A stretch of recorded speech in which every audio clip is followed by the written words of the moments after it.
Hello friends, my name is Naveen Kumar. आज मैं आपके सामने लेकर आया हूँ टॉपिक पावर एंड एक्सपोनेंट।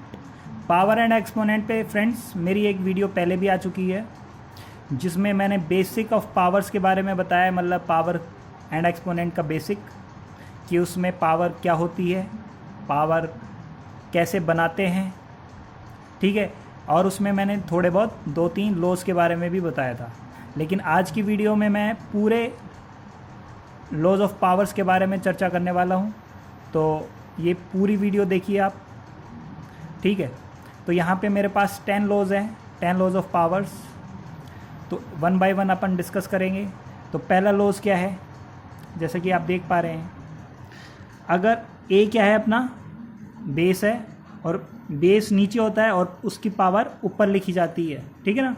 तो अगर ए मेरा बेस है और उसकी पावर m है, यानी कि दो सेम बेस हैं, ये भी ए है और ये भी ए है, और उनके ऊपर पावर अलग अलग है, यानी कि बेस सेम हो और पावर अलग अलग हो और बीच में मल्टीप्लाई हो, तो अपन उसकी पावर को क्या कर सकते हैं, ऐड कर सकते हैं। यानी कि सेम बेस होगा और अगर पावर अलग अलग है तो पावर का एडिशन होगा, अगर बीच में मल्टीप्लिकेशन है तो, ठीक है।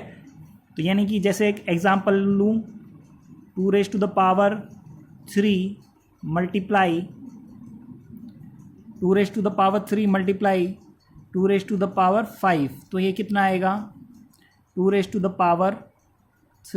5, यानी कि कितना आ जाएगा, 2 8।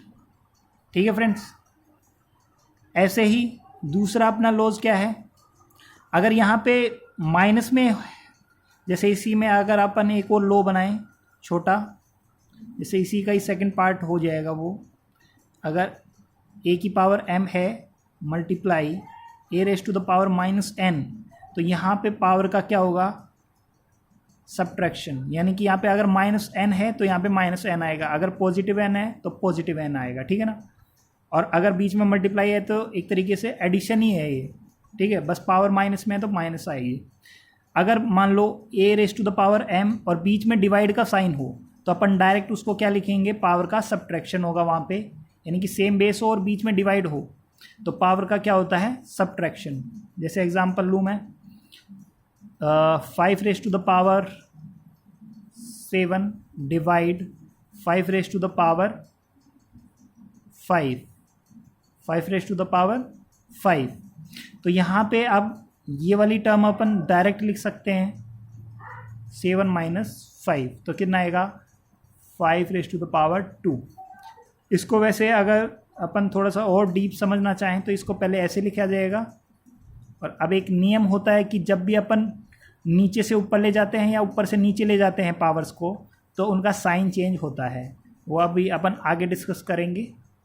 यानी कि इसको ऊपर लेके जा रहे हैं तो साइन चेंज होगा, प्लस के 5 है तो माइनस के 5 होंगे ये। 5⁻7 - 5 और आ जाएगा 5⁻²। तो यहाँ पे अपन ने 3 लॉज पढ़ लिए हैं। अब आगे चलते हैं थर्ड लॉ में, जो क्या कहता है कि अगर a की पावर माइनस में है, अगर a की पावर माइनस में है तो उसका रेसिप्रोकल करके अपन उसको प्लस में लिख सकते हैं। यानी कि 5⁻³ अगर -3 दे रखा है तो इसको अपन ऐसे लिख सकते हैं, 1/5 की पावर +3, 1/5 की पावर +3, यानी कि ये इसका रेसिप्रोकल है, ठीक है ना। या फिर ऐसा कहें कि इसका रेसिप्रोकल ये है, ठीक है। अगले लॉज में क्या है कि अगर a की पावर m है और उस पूरे की ब्रैकेट की भी पावर क्या है, n है, यानी कि होल की ब्रैकेट, यानी कि होल की पावर भी क्या है, n है। जैसे अगर मैं यहाँ पे लिखूँ 7⁻² और इस पूरे की पावर कितनी है, 3 है, तो यहाँ पे पावर्स का क्या होगा, मल्टीप्लिकेशन होगा। यहाँ पे पावर्स का क्या होगा, मल्टीप्लिकेशन होगा। जैसे 7⁻3, यानी कि 7 आ गया और पावर आ गई अपनी 6, पावर क्या आ गई अपनी 6। तो ये ऐसा लॉज है। आगे बढ़ते हैं, ये वाला लॉज में क्या है, अगर जैसे पहले वाले में तो क्या था, बेस सेम था, पावर अलग अलग थी। अब की बार क्या है, पावर सेम है पर बेस क्या है, अलग अलग है। जब पावर सेम हो और बेस क्या हो, अलग अलग हो, जब पावर सेम हो और बेस अलग अलग हो तो बेस का अपन क्या कर देते हैं, मल्टीप्लाई। बेस का क्या कर देते हैं, मल्टीप्लाई। जैसे एग्जांपल लेते हैं अपन 5 की पावर 3 मल्टीप्लाई 6 की पावर 3। यहाँ पे पावर सेम है और बेस अलग अलग है, यानी कि 5 इंटू 6 लिख सकते हैं इसको, और इसके पूरे की पावर 3 यानी कि 30 raise to the power 3, 30 raise to the power 3।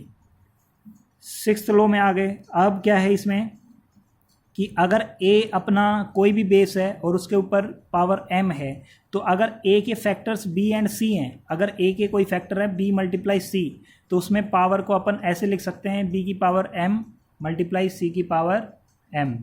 कैसे, जैसे मैं यहाँ पे लिखूँ 10 रेज टू द पावर 5, तो 10 को अपन 2 इंटू 5 लिख सकते हैं। 10 को क्या लिख सकते हैं, 2 इंटू 5, ठीक है ना, 2 इंटू 5। तो ये कैसे लिखा जाएगा, 2 raise to the power 5 multiply 5 raise to the power 5। यानी कि ये वाला जो लॉज है ये इसका अपोजिट है, ये वाला जो लॉज है ये इसका अपोजिट है। यहाँ पे दो अलग अलग बेस से एक बेस बनाया, यहाँ पे एक बेस से दो अलग अलग बेस बनाए अपन, ठीक है ना। आगे चलते हैं। सेवंथ लॉ क्या कहता है, अगर ए कोई भी बेस है, कोई भी नंबर है, चाहे प्लस में है चाहे माइनस में, किसी की भी पावर 0, किसी की भी पावर 0, तो उसकी वैल्यू हमेशा कितनी आएगी, 1 आएगी। उसकी वैल्यू हमेशा कितनी आएगी, 1 आएगी। कुछ भी ले सकते हैं example, 7 raise to the power 0 यानी कि 1, -3 रेज टू द पावर 0 यानी कि 1। कोई भी वेरिएबल ले सकते हैं, x raise to the power 0 यानी कि 1, ठीक है ना। आगे चलते हैं अगले लॉज में कि ये अगर मान लो a और b अलग अलग बेस हैं लेकिन उन पे पावर सेम है और बीच में क्या है, डिवाइड का साइन हो, तो अपन इस पूरे को क्या लिख सकते हैं, a बाई बी, और इस पूरे की power m, a by B upon पूरे की पावर m लिखा जा सकता है ये, क्योंकि यहाँ पे पावर क्या है, सेम है और बेस क्या है, अलग अलग है। तो इस पूरे को a बाई बी, इस पूरे की पावर m लिखा जाएगा। कैसे, 3 की पावर 5 अपॉन 2 की पावर 5, तो कितना आ गया ये, 3/2 raise to the power 5, 3/2 raise to the power 5 लिखा जा सकता है, ठीक है। अगले लॉज में क्या है, अगले लॉज में अगर a बाई बी की पावर m है तो इसका रेसिप्रोकल क्या होगा, b बाई ए, और वहाँ पे पावर क्या हो जाएगी, -m, पावर क्या हो जाएगी वो, -m। तो यानी कि एक एग्जांपल लेते हैं, 4/5 की पावर m मान लेते हैं कितने हैं, 2 है, तो ये कितना आएगा, 5/4, 5/4 पावर हो जाएगी नेगेटिव में। अगर बेस का अपन रेसिप्रोकल करते हैं तो पावर का क्या होगा, नेगेटिव साइन आएगा, पावर्स का साइन चेंज हो जाएगा, ठीक है ना। अगर बेस का रेसिप्रोकल करते हैं तो पावर का साइन चेंज हो जाता है।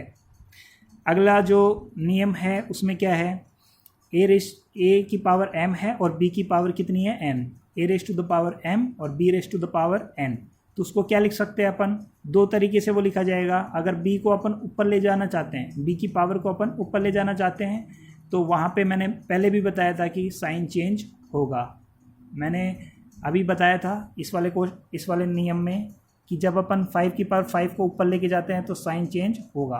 वो लॉज यहाँ पे है, वो लॉज यहाँ पे है, यानी कि b की पावर n को अपन ऊपर लेके जा रहे हैं तो यहाँ पे b की पावर -n आएगा। एक तो तरीका ये है इसको लिखने का, और एक तरीका क्या है, ये वाला है, क्या कि a की पावर m को अपन नीचे लेके आ रहे हैं, a की पावर m को अपन नीचे लेके आ रहे हैं। तो मैंने बताया था चाहे ऊपर ले जाओ चाहे नीचे लेके जाओ, साइन चेंज होगा। अगर प्लस का है तो माइनस में होगा, माइनस की है तो प्लस में होगा।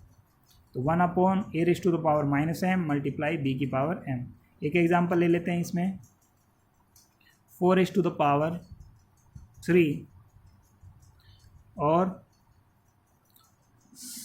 5 रेज टू द पावर 4। अब इसको दो तरीके से लिख सकते हैं, 4 raise to the power 3 multiply 5 raise to the power -4, और दूसरा तरीका क्या है, 4 raise to the power 3 multiply 5 raise to the power -4। ठीक है फ्रेंड्स। आगे मैं आपको 2-3 चीज़ें और बताना चाहता हूँ कि जैसे मान लो कोई क्वेश्चन है सिंप्लीफिकेशन का, यानी कि इसको सिंप्लीफाई करना है। क्या करना है? सिंप्लीफाई। इसका मतलब होता है कि उसको अपन को पावर्स में उसका छोटा सा आंसर लाना पड़ेगा। जैसे मैं एक क्वेश्चन लेता हूँ यहाँ पे, 625 मल्टीप्लाई 128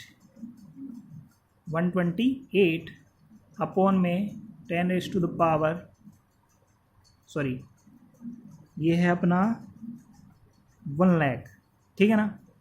तो अब इसको पावर्स की फॉर्म में 625 को अपन पावर्स फॉर्म में कैसे लिख सकते हैं? 5 की पावर 4, और 128 को क्या लिख सकते हैं? 2 रेज़ टू द पावर 7, और ये कितना लिखा जाएगा? 1 लाख को क्या लिख सकते हैं? 10 रेज़ टू द पावर 5, ठीक है। तो ये इसका शॉर्ट फॉर्म हो गया। अपन इसको आगे भी सोल्व कर सकते हैं। 5 रेज़ टू द पावर 4, और इसको क्या लिख सकते हैं? 2 raise to the power 4 into 2 raise to the power 3, क्योंकि पावर का एडिशन हो सकता है, बीच में मल्टीप्लिकेशन है तो, ठीक है। और इसको क्या लिख सकते हैं? 10 रेज़ टू द पावर 5, ठीक है। अब इसमें देखो, पावर सेम है और बेस क्या है? अलग है। पावर सेम है और बेस क्या है? अलग है। तो इसको कैसे लिख सकते हैं? बेस का मल्टीप्लिकेशन, अभी जो अपन ने लॉस पढ़े थे, और उस पर पावर कितनी आ जाएगी? 4 मल्टीप्लाई 2 की पावर 3, और ये कितना आ जाएगा? 10 की पावर 5। अब देखो, ये 4 है और ये नीचे 5 है, बेस क्या है? सेम है, तो उसको नीचे लेकर आ रहे हैं अपन।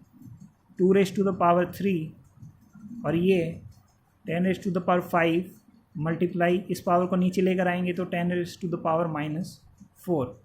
ऐसे अपन को कैलकुलेशन करनी पड़ती है पावर्स में। ऐसे नहीं करना कि अपन इसको खोल देंगे, इसको खोलना नहीं है, इस पूरे को खोलना नहीं है, या फिर इनका सीधा मल्टीप्लिकेशन भी नहीं करना है। इसको आगे अपन सोल्व कर सकते हैं। 2 रेज़ टू द पावर 3 को क्या लिख सकते हैं? 8/10, और 8/10 को क्या लिख सकते हैं? 4/5, यानी कि 4 की पावर 1 और 5 की पावर 1, ठीक है। तो ऐसे अपन क्वेश्चंस को सोल्व करेंगे। आई होप आपको ये वीडियो अच्छे से समझ में आ गई होगी। अगर नहीं आई तो इस वीडियो को दोबारा से देख लेना, और फिर भी अगर नहीं आए तो मेरे को कमेंट करके बता देना।